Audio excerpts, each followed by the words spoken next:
Hey everybody, Dr. Rick Wallace here dropping in on you. Hope everybody's doing well. Actually taking a break to go get this workout in, keeping my promise to myself. This won't be long, but this will be extremely important. This is something I'm going to be pushing for the unforeseeable future. I'm going to be pushing it because I believe it's so important. I was actually talking with a client this morning. I had a session with a client this morning, and they asked a question based off of a conversation that they had with someone else. And someone else told them that they needed to stop worrying about everything that was going on with blacks because it was just going to happen. People were going to keep getting killed. There was going to be poverty, incarceration, criminality, robbery, and all of that. And that's just what it is, and that she needs to just worry about herself. Let me explain something to you. A lot of the situations that we find ourselves in is because of individualism. A lot of what we find ourselves in is because we've been conditioned to only think about ourselves. We don't think about the collective until something makes its way to our doorstep, and then we want people to rally behind us. We function highly on an concept of individualism in a social culture, in a social environment where everybody is a part of something. We are acting as individuals and not understanding how vulnerable that makes us. I went on to explain to her that normally that type of response to black suffering comes from people who have done better than most. It comes from people who have experienced success at some level, or at least they aren't struggling, relatively speaking. And so what happens is, they see it from their eyes and like, hey, look, it's not affecting me. I'm not getting caught up in it. It is what it is. I'm going to move on. And that's exactly what those who set this system up want. They want the talented 10th, those of us who have found a way to make it no matter what, despite all the obstacles, those of us who have figured out how to navigate the system. They want us to believe that we're exceptional, we're extraordinary, and we're different than our brothers who aren't as fortunate as we are, and that we should simply just distance ourselves, separate ourselves, because they're going to be who they are. And it calls for us not to really examine the why. You have to always examine the why. And when you examine the why, you find out that there are social constructs in place. You find out that there are instruments of perpetual poverty in place. You understand that historically we're dealing with redlining, urban renewal, benign neglect, gentrification, mass incarceration in multiple forms. We've been dealing with segregated instruments in an integrated environment. So many different things that lead to where we're at. The alienation and miseducation of our youth are huge. You're literally being raised to suffer and experience oppression.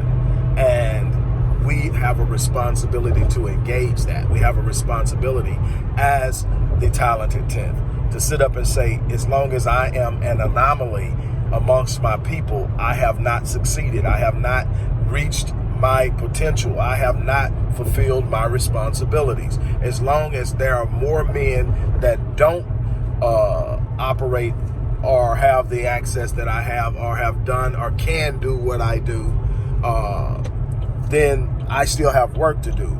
To pretend that there weren't people along the line to help us, to give us a sense of identity, to give us a sense of purpose, to open doors, to teach us things that the average black man does not know, or the average black woman does not know. To sit up and think that, or behave as if that's the case, as if some kind of way I'm just different than most of my black brothers and sisters, is ridiculous, it's ludicrous, it's disrespectful to the suffering and causality of what our people are going through.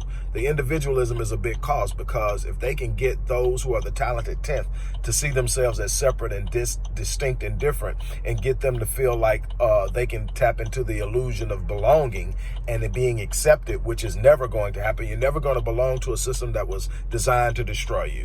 You may find your way through it. You may navigate through it. You may have a bunch of things that you're able to do, but you will never be openly and fully accepted by a system that was built on the backs of your ancestors and your elders, and is still being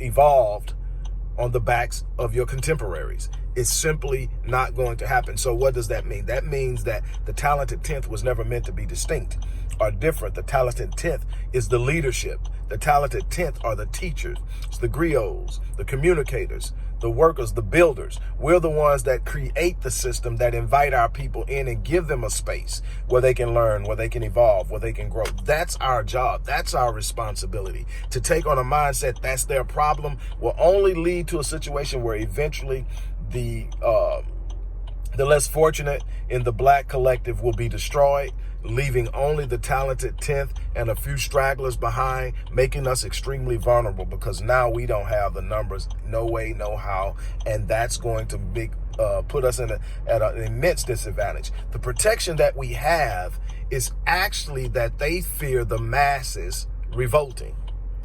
And so they use us to get them to believe that everything isn't as bad as it seems and that it's gotten better, and that they can have it too without any changes in their thinking, without any changes in policy, without any changes in preparation and agenda and protocols, all of those things. And so they sit up and they buy for another 25 years that it's going to get better just by keep going on, and don't realize that they're using the affluent and the elite Blacks to sit up and send them an illusion and to misdirect them, to distract them, to disengage them, and everything else. Our responsibility isn't to sit up and be used. Our responsibility is to sit up and say, yes, you can achieve what I achieved, but there's going to have to be some changes. You're going to have to think outside of yourself. You're going to have to get outside the scope of individualism and start thinking as a collective, because every action affects the next person, and you cannot at all sit up and think that that's going to be okay. So I just had to touch on that. It's a shame that we still think that way. It's a shame that in an environment where everybody except us understands the importance of social awareness, social engagements, being pro-social and being properly socialized, we don't. We are buying into some illusion that literally separates us and keeps us from functioning and operating as all other groups do. On that note, I'm going to get off of here. There's so much more I can share on it. Maybe I'll tap into it a little later. But I'm almost to my destination, and so I'm getting my mind ready for that. But I'm going to get off of here. Don't forget, by the time you actually get this, I'll actually have done my workout and everything. But don't forget to support the work we're doing. Go to the description block, click the link, and support us, whether you do it on GoFundMe, whether you do it on the site, the official site for the Odyssey Project, or whether you do it through Cash App. But support the work we're doing. That's my challenge to you. I'm out. Peace.